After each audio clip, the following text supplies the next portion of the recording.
Queria dar boas-vindas aos irmãos da internet que vão assistir essa palavra no YouTube. Sejam bem-vindos, Deus fale com vocês também. Eu não sei aonde abrir a Bíblia, irmãos. Eu acho que é no Evangelho de Lucas, capítulo de número 6. Nós vamos, acredito eu que mais duas mensagens desta série ainda, no capítulo 6. O capítulo 6 é um capítulo muito importante para a nossa jornada, no conhecimento de Lucas, porque é o sermão da planície, né? Como nós vimos no domingo passado, nós estamos estudando o sermão da planície. Tem o sermão da montanha de Mateus, em Lucas é o sermão quando Jesus desce ali a uma planície, e Lucas reúne os principais assuntos aqui. Durante todo o livro de Lucas você vai ver pontos focais desse ensino, principalmente do Evangelho de Mateus, em alguns outros lugares, mas a grande reunião dos ensinos está no capítulo 6. Eu não sei mais dizer aos irmãos, mas eu estou com meu coração profundamente grato de poder compartilhar essa palavra, porque eu acredito profundamente no que eu vou ministrar aqui hoje para vocês nessa noite. Eu acredito que compreender realmente bem essas palavras é, de fato, o grande diferencial dos discípulos de Jesus, de qualquer outra ideia evangélica que nós podemos ter de um Jesus como alguém que impõe o seu ensino e a sua religião. Eu acredito que compreender as palavras que estão nesses versos nos torna verdadeiros filhos de Deus. Observar as palavras desse texto nos faz, de fato, viver a vida que Deus deseja que vivamos. Então eu estou muito, com um temor muito grande no meu coração, ao mesmo tempo feliz, alegre, de poder falar o que nós vamos falar hoje. Lucas capítulo 6, versículo 27 ao 36, é a continuação do sermão da planície, que vai até o capítulo 6, no versículo 49. Então nós vamos ler do versículo 27 até o versículo de número 36. Diz assim: digo, porém, a vocês que me ouvem, amem os seus inimigos, façam o bem aos que odeiam vocês, abençoem aqueles que os amaldiçoam, orem pelos que maltratam vocês. Ao que lhe bate numa face, ofereça também a outra. Ao que lhe tirar a capa, deixe que leve também a túnica. Dê a todo que lhe pedir alguma coisa, e se alguém levar o que é seu, não exija que seja devolvido. Façam aos outros o mesmo que vocês querem que eles façam a vocês. Se vocês amam aqueles que os amam, que recompensa terão? Porque até os pecadores amam aqueles que os amam. Se fizerem bem aos que lhe fazem bem, que recompensa terão? Até os pecadores fazem isso. E se emprestam àqueles de quem esperam receber, que recompensa terão? Também os pecadores emprestam aos pecadores para receberem outro tanto. Vocês, porém, amem os seus inimigos, façam o bem e emprestem, sem esperar nada em troca. Vocês terão uma grande recompensa e serão filhos do Altíssimo. Pois Ele é bondoso para os ingratos e maus. Sejam misericordiosos, como também é misericordioso o Pai de vocês. Eu não sei o que nós esperamos quando nós nos tornamos cristãos. E a pergunta talvez seja essa: o que eu espero ao me tornar cristão? Eu não sei o que nós esperamos ao vir aqui aos domingos, ouvir um sermão. Talvez essa seja uma pergunta de um ponto de partida muito bom. O que eu espero ao vir aqui ouvir uma mensagem de domingo?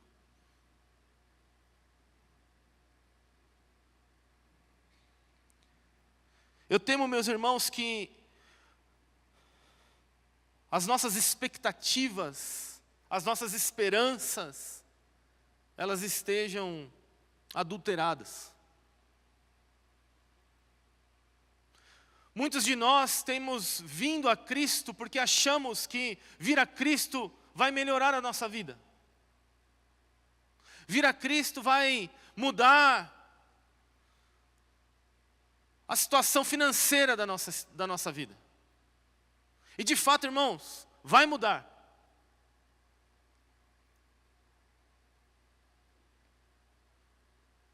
Mas a troco do quê? Com que motivação nós buscamos a palavra de Deus e com que motivação nós viemos aqui domingo após domingo para aprender os ensinamentos do nosso Jesus? Será que nos nossos corações não se encontra uma ambição egoísta, que se preocupa apenas com aquilo que nós podemos receber ao nos aproximarmos de Cristo? Nos últimos anos, meus irmãos, ser um cristão evangélico no nosso país passou a ser sinônimo de influência. Influência financeira, influência de negócios, influência de ganhos, influência de amizades, influências de importância, influências de propósito, influência de significado. O que nós buscamos, meus irmãos, em Jesus, ao nos aproximarmos da igreja? Eu me lembro que quando nós começamos a Igreja Livres, lá atrás, nós tínhamos mais celulares levantados do que mãos levantadas. Eu faço questão de ficar lá atrás e fico observando. E graças a Deus isso foi diminuindo. Nós viemos aqui porque é um ambiente agradável, tem ar-condicionado, tem um bom louvor, uma boa mensagem. Nosso pastor é famoso. Talvez eu queira um pedacinho dessa fama. Talvez eu queira me parecer assim, na mesma visão, na mesma vibe. Nós somos livres, né? E hoje em dia fazer livres hoje é meio complicado, né? Que pode ser mal interpretado e tudo mais. Mas, meus irmãos, pare para pensar um pouquinho. Qual é o motivo que nos faz vir aqui, domingo após domingo, para aprender do Senhor? O Senhor, e Lucas escolhe bem o texto, no versículo 27, ele diz: digo, porém, a vocês que me ouvem. Se tem uma coisa que é importante para nós hoje, adolescentes, twins que hoje estão participando do culto, e às vezes não tem, né, culto todo domingo para eles, e eu sei que é difícil deles sentarem aí nessa cadeira para ouvir o pastor falar. Mas por que eu estou vindo na igreja? Para fazer amizade? Eu sou sozinho, eu preciso de amizade, então eu me aproximo, meu casamento está destruído, eu preciso de restauração. Todos são motivos válidos. Mas a principal frase do Velho Testamento, e que se reflete nesse versículo do início desse segundo assunto que Jesus começa a falar aos discípulos, é ouvir Israel, o Senhor seu Deus é um. Faz parte da principal oração do povo de Israel. Shema, que é conhecido como ouvir Israel, o Senhor seu Deus é um. Mas com que coração nós ouvimos a Jesus? Nós estamos de fato dispostos a obedecê-lo?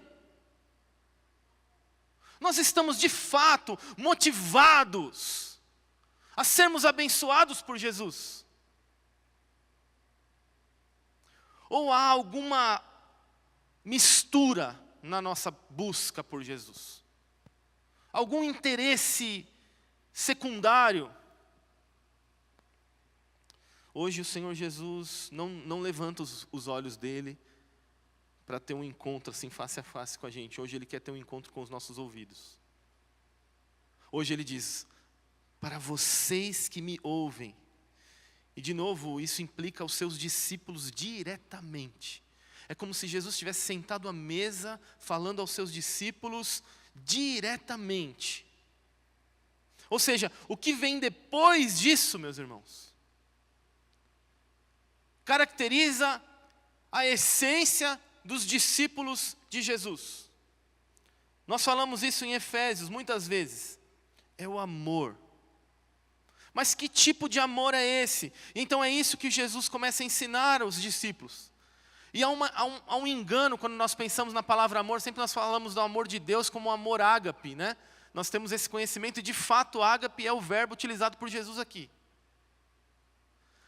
Mas é muito importante nós compreendermos que muitas vezes nós nos apegamos a esse tipo de formalidade literária da Bíblia e perdemos a compreensão daquilo que é mais central, que é o que isso significa.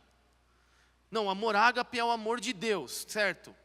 O apóstolo Paulo também usa a palavra ágape para dizer que alguém amou o mundo.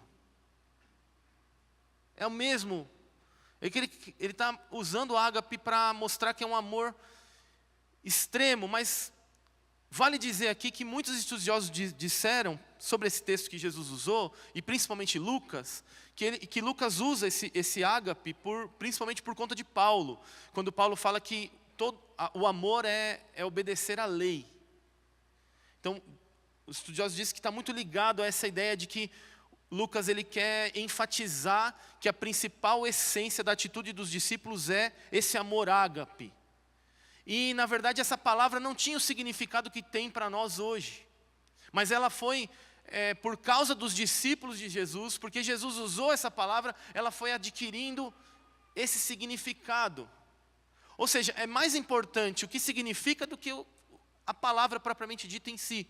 Porque ela era usada para muitas funções do amor no grego da época. E por que eu estou dizendo isso? Porque eu não sei vocês, mas quando a gente se converte, o Senhor converte o nosso coração, a gente se entope de muitas coisas que de fato não são a realidade da Escritura do Senhor, e a gente acaba, amor ágape é o amor de Deus. É de fato, mas ele só se tornou ágape como amor de Deus porque os discípulos de Jesus deram esse significado a essa palavra que Jesus usou. Não é a palavra em si que é importante, mas aquilo que se faz com ela. E de fato, ágape foi utilizado aqui quando Jesus ele diz: amem os seus inimigos, façam bem aos que odeiam vocês. Abençoem aqueles que os amaldiçoam, orem pelos que maltratam vocês. Outra coisa interessante nesse texto é que isso é uma só frase. Não tem ponto. É uma só frase, não tem parágrafo. E a sequência daquilo que Jesus vai ensinar, a partir das bem-aventuranças, é sobre como os seus discípulos deveriam amar. Não vou encarnar o Pablo Marçal aqui, pergunta como primeiro, né? Os irmãos já lembram como, né? Mas é como nós devemos amar. como os discípulos de Jesus deveriam amar. Como que o ágape, que era uma palavra sem significado, usada para todo tipo de amor, qualquer tipo de amor efêmero, para qualquer tipo de coisa boa ou ruim, se torna ou recebe um significado que é para além daquilo que ela tem. Eu achei isso incrível. Os discípulos de Jesus dando significados a palavras insignificantes. Por meio da sua vida, por meio de como eles obedeceram esse mandamento, por meio de como eles viveram isso. E como é difícil ouvir essas palavras de Jesus. Talvez consideradas por muitos impraticável. Por isso Jesus se preocupa muito durante o texto a nos mostrar como isso deve ser compreendido.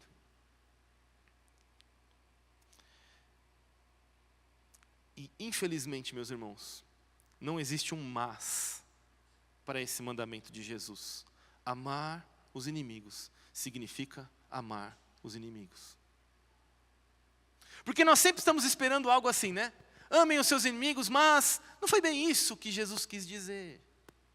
Inimigos aqui significa isso, aquilo. Não tem nenhum tipo de rodeio aqui. Não tem nenhum tipo de significado oculto aqui. E Jesus deixa bem claro na sequência do texto. E é sobre isso que nós vamos falar. E ele é para nosso coração. E a pergunta para encerrarmos essa introdução é: eu e você, estamos dispostos a amar como Jesus nos ensina a amar? Ou vamos levantar dessa cadeira e sairmos frustrados com Jesus? Guarde isso no seu coração. Nessa única frase que Jesus inicia a sua sentença, existem 4 ações.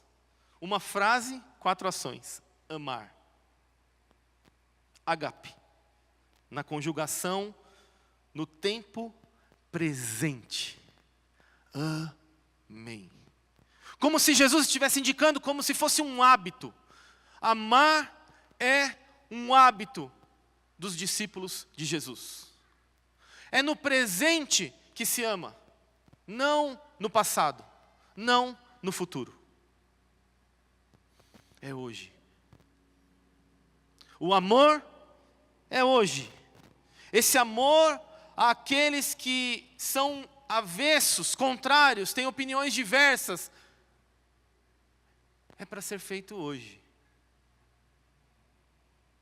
Aqueles que nos maltratam. A segunda ação é fazer. Façam o bem. Eu gosto muito de uma frase da Heidi Baker, e é uma missionária que eu admiro muito, tem muitos anos que eu acompanho o trabalho dela em Moçambique. E ela tem uma frase chamada pare por uma pessoa. É um lema que ela tem no ministério dela, que é amar uma pessoa de cada vez. E é muito poderoso que essa mulher vem carregando sobre o amor de Deus ao longo da história, né? Doutora em Novo Testamento, tem uma série de conhecimentos, mas ela nos constrange com a simplicidade da vida cotidiana e do amor que ela tem pelas crianças, dos seus acolhimentos, né? Todos os projetos lá na África e todas as igrejas e pastores que estão debaixo desse ministério, o Ministério Íris. E eu tenho um apreço, uma admiração muito grande, embora tenha algumas diferenças teológicas gritantes com a doutora Heidi. Eu a reconheço e a considero muito, porque isso não tem a ver, uma coisa não tem a ver com a outra. E ela sempre diz que, e uma das coisas que mais eu aprendi com amor, e que é seguida dessa ação, no texto de Jesus, é que ela sempre diz essa frase: o amor se parece com alguma coisa. O amor se parece com alguma coisa. O amor é água aos sedentos, é esperança aos aflitos, é o abraço ao oprimido, é pão ao faminto, é socorro ao desesperado. O amor se parece com alguma coisa. Aqueles que dizem amar, mas não fazem absolutamente nada de concreto, aqueles que dizem ser amados, estão em mentira profunda diante de Deus. Faze o bem aos que odeiam vocês. Segunda ação, fazer algo, amar os que não te amam, os que te ofendem, fazer o bem aos que odeiam vocês, fazer algo por eles. Terceiro, abençoar, abençoem aqueles que os amaldiçoam.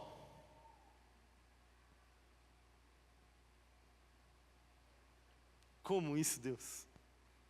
Não é isso que o sistema me ensina, não é isso que a escola me ensina, não é isso que os meus tios me ensinaram, não é isso que eu vi na televisão, não é isso que eu vi na política brasileira.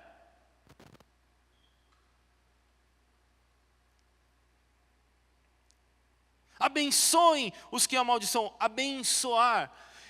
Meus irmãos, essa é uma ação do amor aos inimigos, essa é uma ação do amor dos discípulos. Eu sinto que nós perdemos essa capacidade. A nossa boca se abre para maldizer, para murmurar.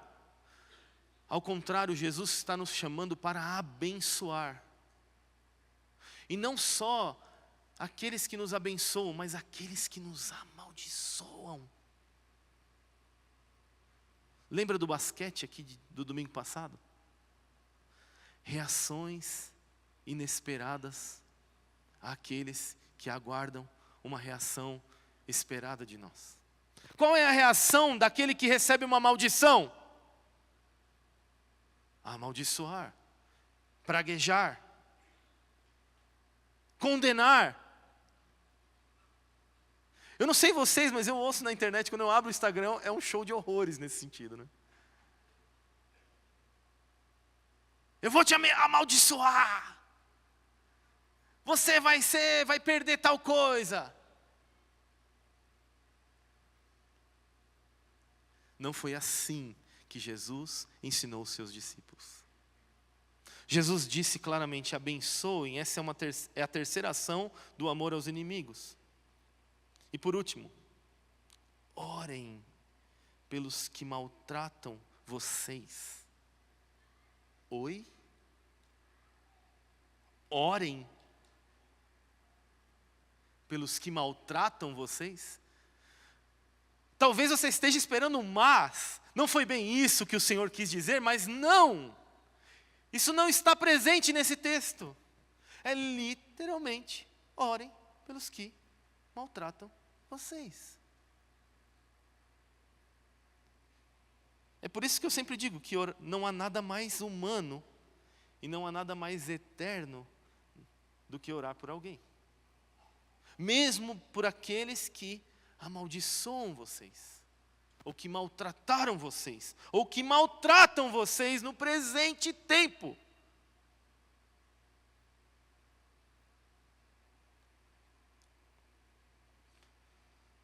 Eu não sei se a gente vai conseguir isso, irmãos. Confesso aos irmãos que me senti muito humilhado por essa palavra.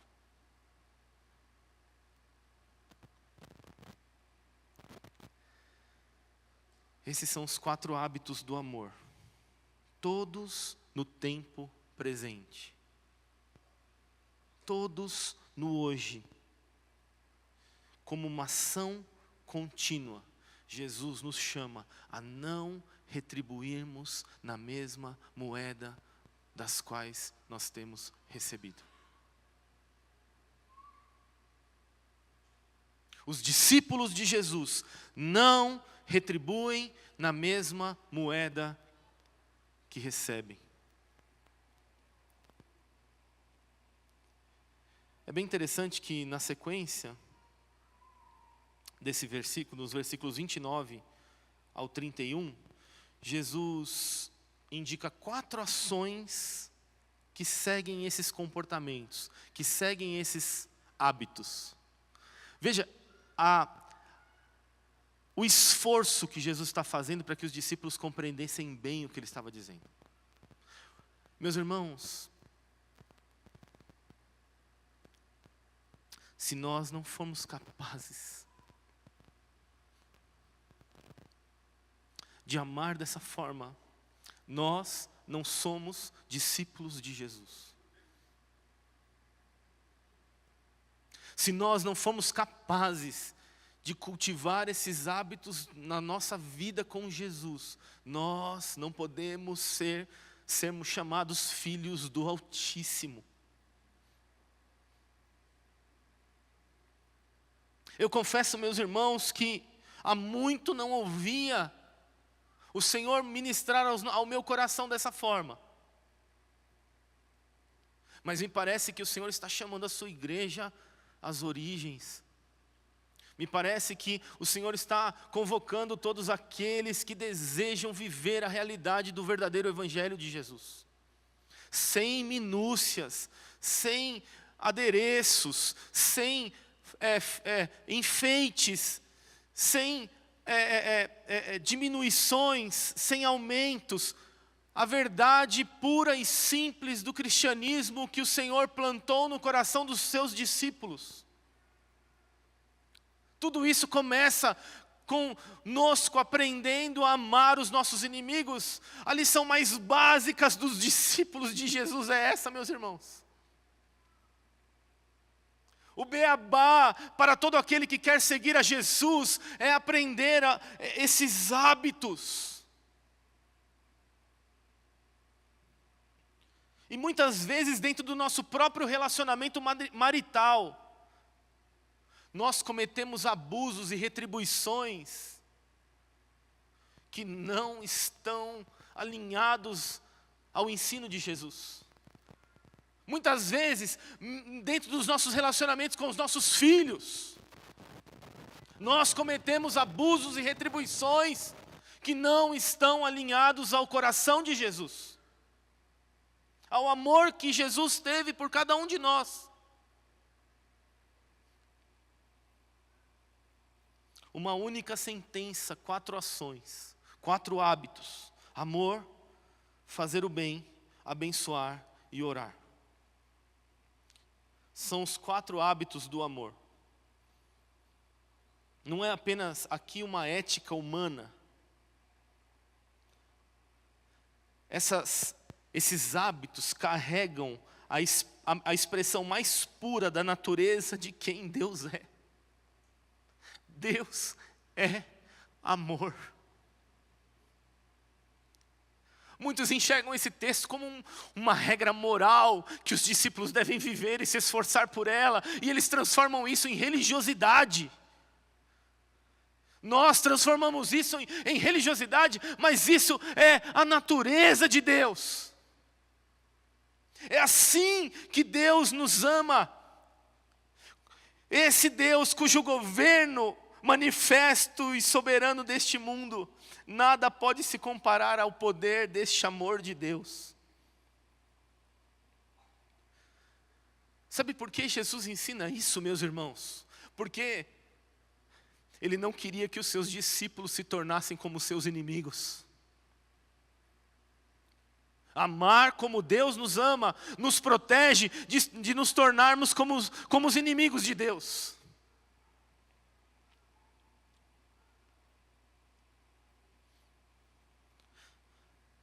Mas também para liberar os inimigos de Deus da prisão do ódio deles mesmos.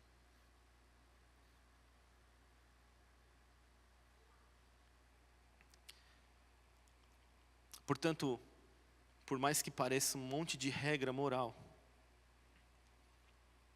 elas dependem da natureza de Deus para serem vividas na vida dos discípulos. Elas dependiam da vida de Jesus para serem vividas na vida do discípulo. Quando Jesus ensina isso, Ele está dizendo: olhe para mim, sigam os meus passos. Ele está dizendo que Ele na verdade vai, e já estava fazendo, e faria durante toda a sua relação com seus discípulos. dos versículos 29 ao 31, as 4 ações, essas ações, esses hábitos que foram ditos dos versículos 27 ao 28, são seguidos de 4 comportamentos positivos. E eu sempre gosto de começar a falar sobre algo dizendo aquilo que é, e depois dizendo aquilo que não é. Mas nos últimos dias eu sempre achei que o não é meio estranho. Como professor, como pedagogo, eu sempre achei que dizer o que não era tão necessário, era mais importante dizer o que é. Mas nos dias em que nós estamos vivendo, meus irmãos, é preciso dizer o que não é também. E Jesus disse o que não é também aqui nesses versículos. Principalmente dos versículos 32 ao 34. Ele apresenta 3 comportamentos negativos do que não é o comportamento do amor de Jesus. E dos versículos 29 ao 31, ele apresenta então esses 4 comportamentos e a regra de ouro, que é conhecida comumente como regra de ouro. Queria ler com vocês novamente, a partir do verso 29. Ao que lhe bate numa face, ofereça também a outra, e ao que lhe tirar a capa, deixe que leve também a túnica. Então, primeira ação, oferecer a outra face. A expressão utilizada aqui, ela indica um soco no maxilar. O que acontece quando a gente leva um soco no maxilar? Não sei se os irmãos sabem aquela brincadeira de dar um tapa assim, né? Horrível, pelo amor de Deus. O cara fica meio... Aí cai duro assim, né? Mas a ideia aqui, na verdade, é exatamente a mesma em todas essas ações. Esses comportamentos positivos. Ele diz, ofereça a outra face. E de novo, de fato, na verdade não é... Para muitos aqui poderia parecer um estímulo à continuidade da violência. Não é? Tipo assim, me bateu aqui, agora bate aqui. Vem aqui, dá aqui na outra face e tal. Não é bem assim. Mas é a não resistência para que mais violência seja praticada. Oferecer a outra face é um gesto de rendição. É um gesto de que você não quer retribuir da mesma forma que você recebeu aquele soco. É um gesto de nudez, que está explícito na próxima ação. Se alguém lhe tirar a capa, deixe que leve também a túnica. As pessoas só tinham 2 vestimentas naquela época, a capa e a túnica. A capa era a vestimenta externa e a túnica era a vestimenta interna. Era a cueca, né, daquele tempo. Jesus estava dizendo, se tirarem a roupa externa de vocês, fiquem nus.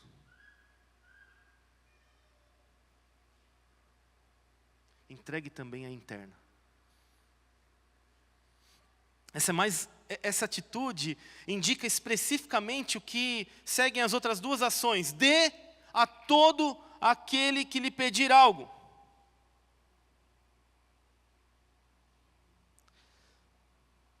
E quando eu era mais jovem no Evangelho, eu tinha muito medo de ler esse texto. Porque eu não conseguia dizer não para nada que as pessoas pediam para mim. E isso acontece ainda hoje. Acho que eu fui viciado nesse processo, né? Mas na rua eu tinha medo que a pessoa falasse, me dá um carro, tá aqui, me dá o meu carro aqui, né? Eu ficava com medo das pessoas pedirem a coisa, porque eu achava que eu tinha que dar, né? Mas é isso mesmo, tá, irmãos? É para ter medo mesmo. Dê a todo o que lhe pedir algo. O amor se parece com algo, com alguma coisa. Se levarem algo de vocês, não exija que lhe devolvam. Ambas as expressões, elas têm um único objetivo. Jesus queria que os seus discípulos, diante das ofensas e diante das provocações e diante dos dilemas dessa vida, estivessem nus. não tivessem nada, não exigissem nada, estivessem completamente neutros, nus, despidos diante daquilo, não tivessem nada para contrapor, para devolver.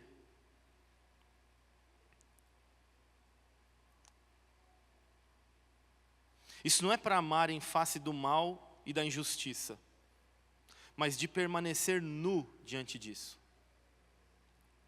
O propósito dessa vulnerabilidade calculada não é convidar a agressão, mas deixar de oferecer resistência, não fornecer mais motivos para agressão.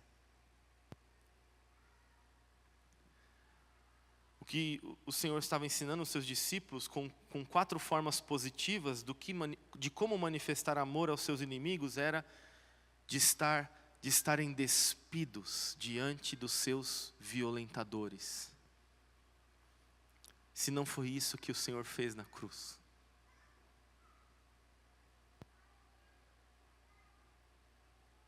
Os seus acusadores o despiram. E Jesus foi pendurado no madeiro nu pelas nossas vidas.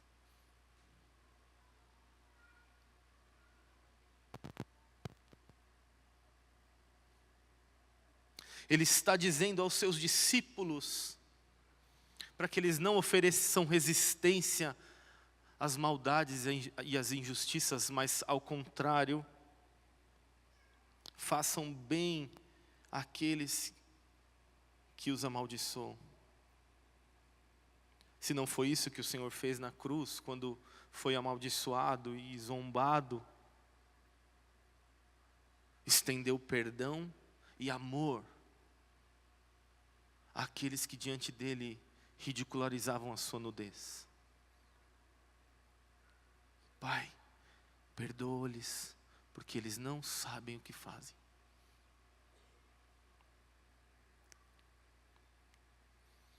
Se não foi assim o exemplo de Martin Luther King, sendo maltratado diante de rede nacional e sendo pisoteado, preso pela luta dos direitos civis, e foi exatamente essa postura de nudez, de inércia perante as injustiças, no sentido de não responder com a mesma moeda, que provocou o ganho de muitos direitos civis americanos. Se não foi a oração pela paz na Alemanha, muitos anos de oração pela paz na Alemanha, que não fez com que o muro de Berlim fosse derrubado. A lógica da batalha e da guerra dos discípulos de Jesus não é a mesma lógica deste mundo. Nós vencemos as nossas batalhas nus, despidos de qualquer direito, despidos de qualquer opinião, despidos de qualquer violência, despidos de qualquer maldição que nós justificadamente poderíamos fazer. E ele encerra esse trecho do que é positivo, dizendo no versículo 31, façam aos outros o mesmo que vocês querem que lhes façam a vocês. Que eles façam a vocês. E aqui a regra de ouro contrapôs todo tipo de filosofia da época. Porque qual que eram as máximas da época? Não façam aos outros o que não querem que vos façam. E talvez tenhamos ensinado os nossos filhos a isso. Filho, não faz isso porque você não quer que o seu amiguinho faça isso com você, não é? Talvez seja assim que nos ensinaram na igreja. Cristãos, não façam aos outros o que vocês não querem que façam a vocês. E aí o nosso entendimento do amor de Jesus aos inimigos passa a ter uma conotação negativa.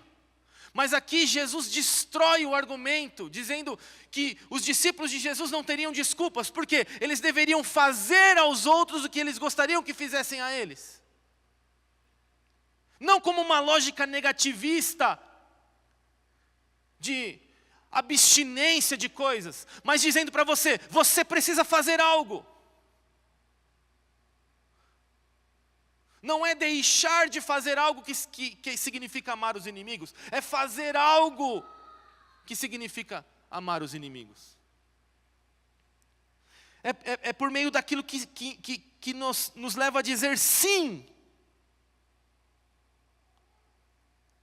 Porque nós somos eternos devedores da graça que nos alcançou, meus irmãos. Efésios capítulo 2, versículo 1. Mas Deus nos deu vida quando nós estávamos mortos em nossas transgressões.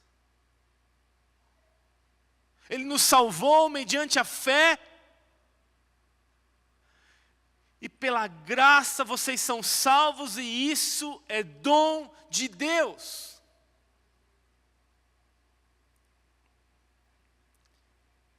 Um discípulo de Jesus é eternamente devedor a essa graça que lhe alcançou o coração. A graça de estarmos mortos, sem Deus no mundo, com a nossa vida desligada das promessas de Deus, do porvir, da restauração de todas as coisas, da salvação bendita no nome de Jesus que veio para os seus. E Deus estende essa misericórdia a toda língua, povo, raça e nação. Estávamos condenados ao inferno, meus irmãos. Vivíamos uma vida desgraçada. E o Senhor nos colocou a esperança que faz com que nós conjuguemos o verbo esperançar. Não apenas que nós esperemos algo acontecer, mas que nos faz dia a dia conjugar esse verbo. Porque Ele vive, eu posso crer no amanhã. Porque Ele vive, temor não há.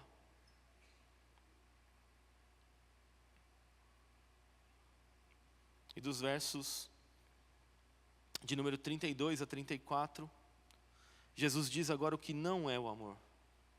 O que é o amor?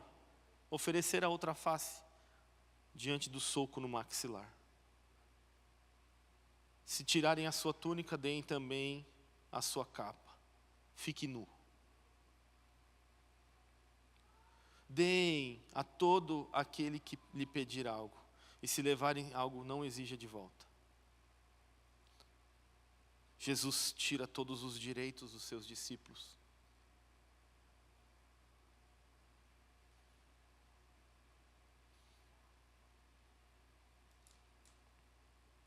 Façam aos outros o mesmo que vocês querem que eles façam. Meus irmãos, isso mudaria toda a nossa dinâmica relacional, né? Porque como nós trazemos demanda diante de Jesus? Se nós fizéssemos 1% das demandas que trazemos a Jesus aos outros, o mundo estaria alcançado.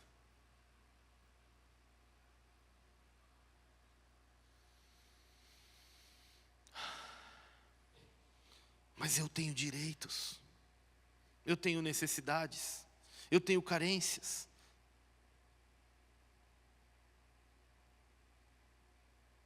Fique nu, meu irmão, diante dos seus inimigos. Então Jesus diz o que não é amar. Se vocês amam aqueles que os amam, que recompensa terão? Esse é o primeiro comportamento negativo. Não amar só quem nos ama. O alvo do nosso amor é principalmente aqueles quem não nos ama. O segundo comportamento negativo do que não é o amor de Jesus. Ele vai dizer, porque até os pecadores fazem isso. Ele repete isso 3 vezes. E essa palavra pecadores aqui é como aqueles gentios que não conheciam a Jesus, que não conheciam a palavra de Deus, que não conheciam o discipulado de Jesus. Os publicanos, os pecadores, eram conhecidos assim, como aqueles que estão totalmente desligados das promessas de Deus. Quer dizer, se nós amamos só aqueles que nos amam, nos tornamos tão dignos deste título como eles. Porque é assim que os pagãos pensam. Porque não tem Deus no mundo, não tem esperança. Então tudo se torna uma relação de interesse. Tudo, absolutamente tudo. Uma oração, uma ligação, uma influência. Será que vamos viver dias em que vamos fazer coisas para os outros, independente se os outros estão fazendo por nós? Independente das visualizações, ou dos likes, ou das curtidas que teremos no Instagram? Será que um dia vamos amar aqueles que não nos amam?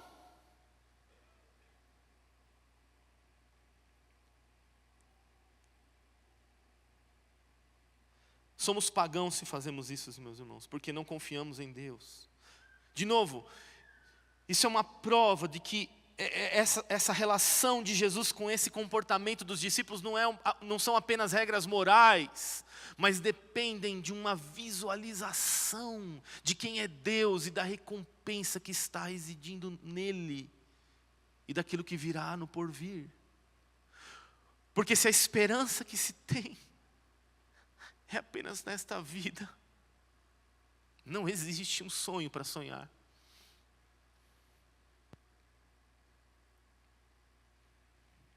Mas nós poderíamos dizer, talvez como Martin Luther King, não pelos direitos civis americanos, mas eu tenho um sonho.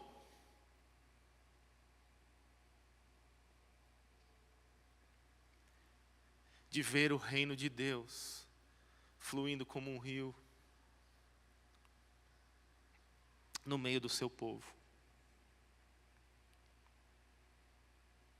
Ele continua dizendo,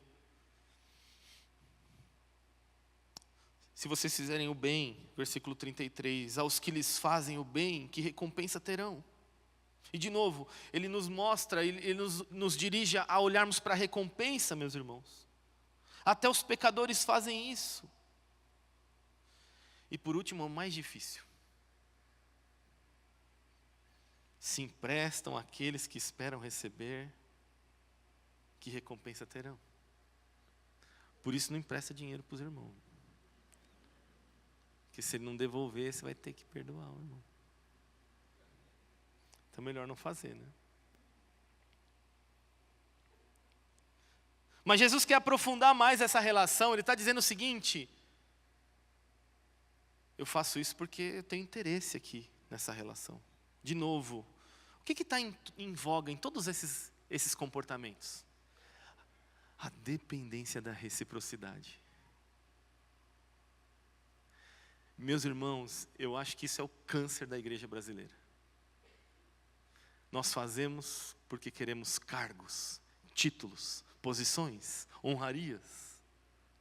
Nós fazemos porque esperamos sermos colocados. Nós fazemos porque aquelas pessoas ali podem nos colocar em determinados lugares. Olha, isso é realmente muito importante, é verdade. Esse lugar é realmente almejado. O céu e a cidade celestial já não são mais importantes para nós. Porque essa terra se tornou muito mais viva, muito mais chamativa, muito mais bonita.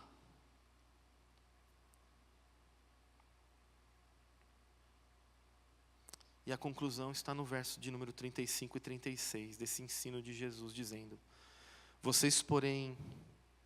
E Jesus começou dessa forma e está terminando dessa forma. Vocês, porém, meus discípulos, amem os seus inimigos. Façam o bem e emprestem. Olha aí, está perdido.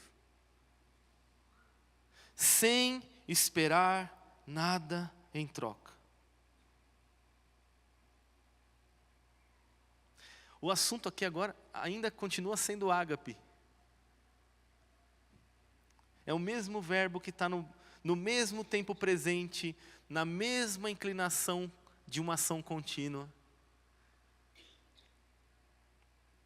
Mas agora, ele nos apresenta uma recompensa. Grande. Vocês terão grande recompensa. E serão filhos do Altíssimo.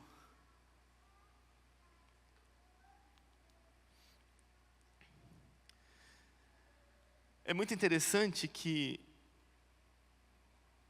nesse texto, no verso de número 34, ele fala, o último comportamento negativo, né?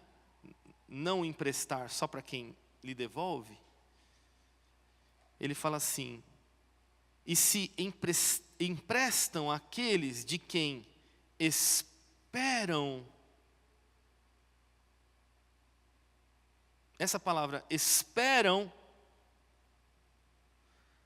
é um tipo de palavra no grego. E logo no versículo 36 ele usa a mesma palavra. Façam o bem e emprestem sem esperar nada em troca.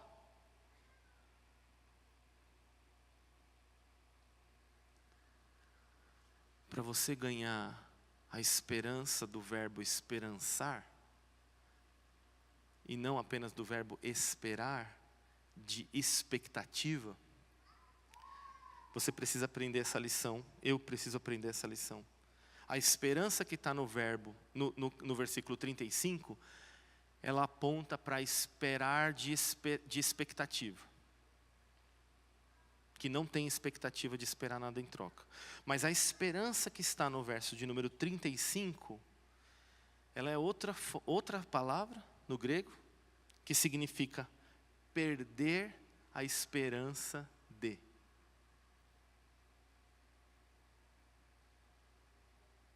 Se eu pudesse reescrever esse texto aqui de Jesus com o assunto principal, o literal da palavra que foi usada aqui é: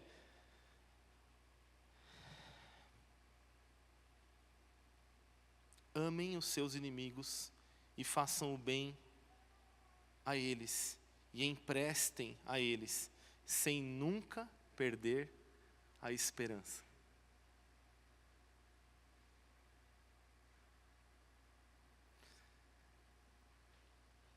Sem nunca perder a esperança.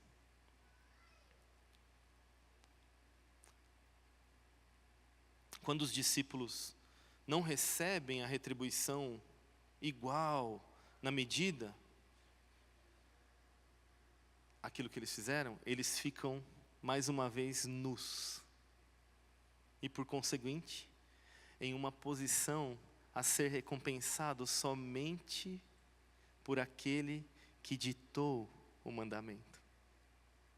Não pelos recipientes da benevolência, mas quando estamos nus, nos abrimos para recebermos a grande recompensa daquele que ditou os mandamentos.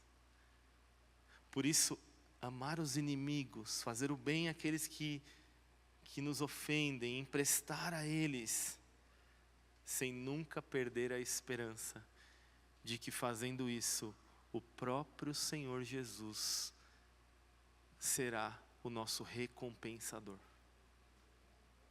E mais do que isso, irmãos, seremos chamados filhos de Deus. E esse é o objetivo de todo esse ensino de Jesus. Ele conclui no verso 36, ele diz assim, continuando no verso 35, o final diz assim: pois Ele é bondoso até para os ingratos e maus.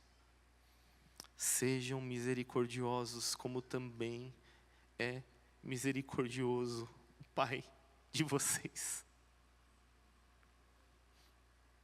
Amem sem perder a esperança, porque a recompensa, meus irmãos, não é uma recompensa para este reino terreno. O Senhor está preparando novos céus e nova terra para aqueles que vivem conforme os seus mandamentos. Se você não tiver a perspectiva da eternidade, você não consegue amar os seus inimigos. Porque em muitos casos em que você amar os seus inimigos, você pode morrer. Mas o que é morrer para mim e para você, meus irmãos? Se não encontrar a Jesus, o nosso Senhor. O que é morrer para mim e para você, se não estar nos braços daquele que nos amou com todas as suas forças, de todo o seu entendimento, e numa cruz se entregou por mim e por você.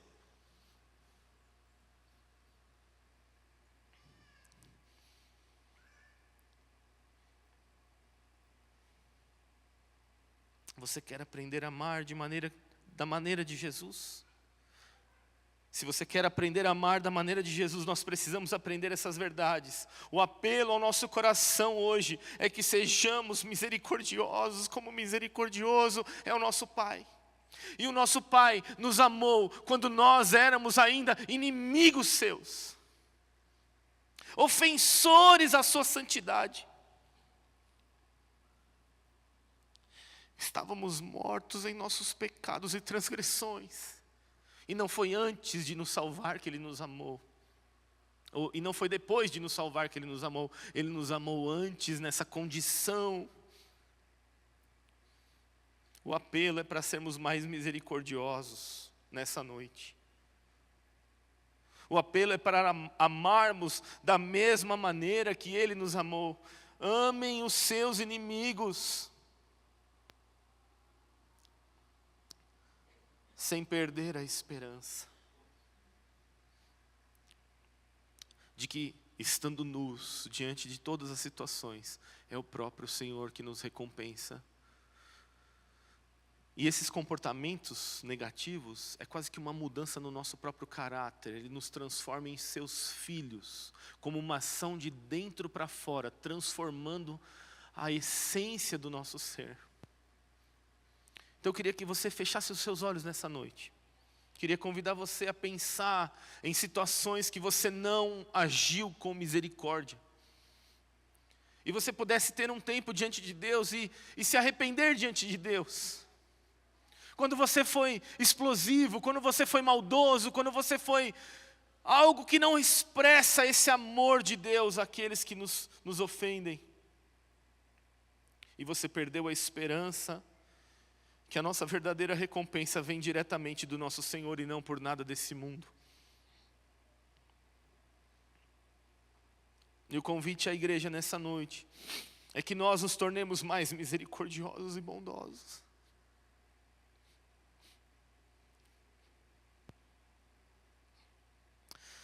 Essa é uma igreja que eu gostaria de ver, Senhor. Este é um sonho que eu gostaria de ter, Senhor. De ver uma igreja misericordiosa e bondosa, Senhor, com todos, assim como o Senhor é. Assim como o Senhor foi conosco, Senhor. Eternamente devedores da sua graça, Senhor. Oh, Deus Todo-Poderoso. Tem misericórdia, Senhor, todas as vezes que nos levantamos, Senhor. E não fomos, e não somos, e não temos sido uma expressão do Teu verdadeiro amor. Ó Senhor, nos ajude nessa noite. Porque é demasiadamente difícil para nós em nossos dias. Nós vivemos dias tão egoístas, Senhor. Vivemos dias, Senhor, em que a aparência é tão importante.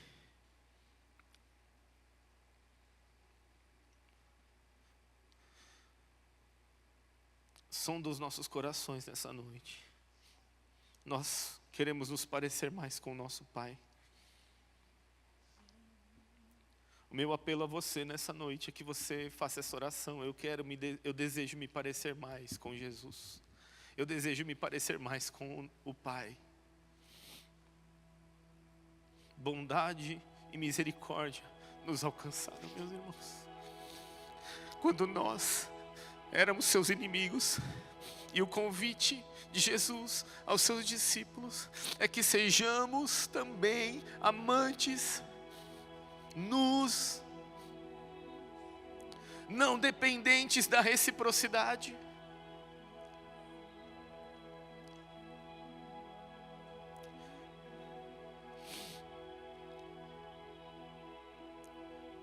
Sem perder a esperança de que é o Senhor quem nos recompensará.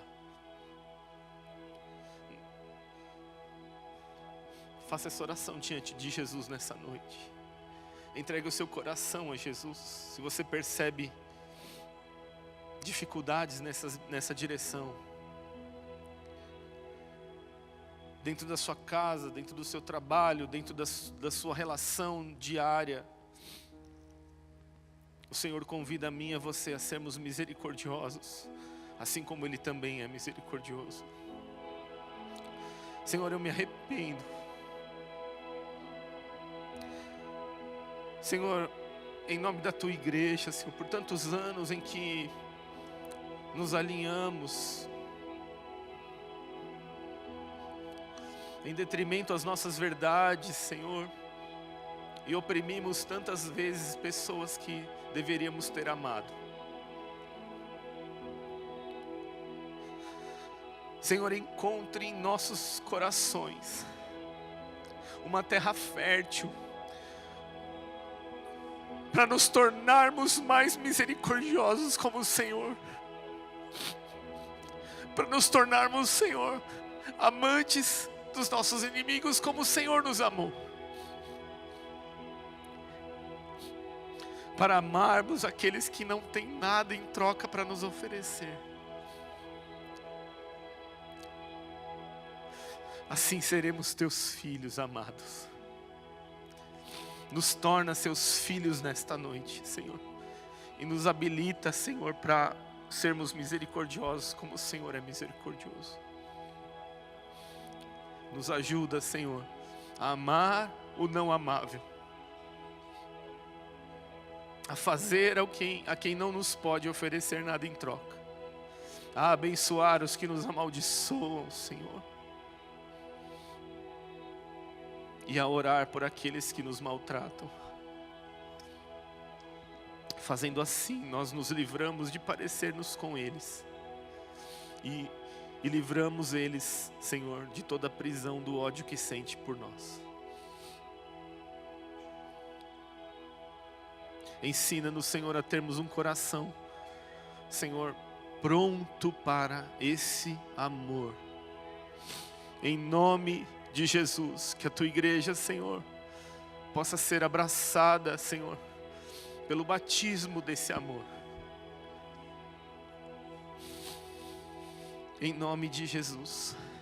Em nome de Jesus. Amém.